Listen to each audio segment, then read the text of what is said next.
মনোবিজ্ঞান অনুযায়ী যারা চালাক এবং স্মার্ট হয় তাদের মধ্যে এই 4টি অভ্যাস পাওয়া যায়। আর যদি এর মধ্যে থেকে যে কোনো 3টি মিলে যায় তাহলে তুমিও একজন জিনিয়াস। নাম্বার 1, সাইকোলজি মতে যারা স্মার্ট হয় তারা বেশিরভাগ সময় শান্ত থাকে, না বেশি বকে। আজকে মা বাবাকে কয়জনে ভালোবাসে? যদি মাকে ভালোবেসে থাকো ভিডিওতে লাইক দিয়ে চ্যানেলটা সাবস্ক্রাইব করে দাও। আর যদি দুজনকে ভালোবেসে থাকো কমেন্টে আই লাভ ইউ বাবা মা লিখে যাও। লাইক সাবস্ক্রাইব না করলে বুঝবো তুমি তোমার বাবা মাকে ভালোবাসো না। না বেশি শো অফ করে, এর জন্য এদেরকে সবাই ইগনোর করে, কারণ এদের বোঝার মতো ক্ষমতা সবার থাকে না।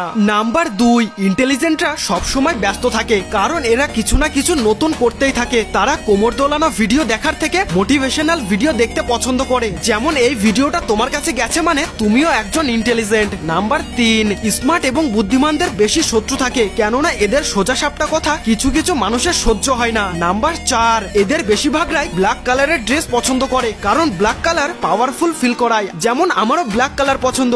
আর আমি জানি এই ভিডিওটা শেষ পর্যন্ত দেখেছো মানে তুমিও খুব স্মার্ট। তাই তোমার ফেভারিট কালার কি নিচে কমেন্ট করে বলো।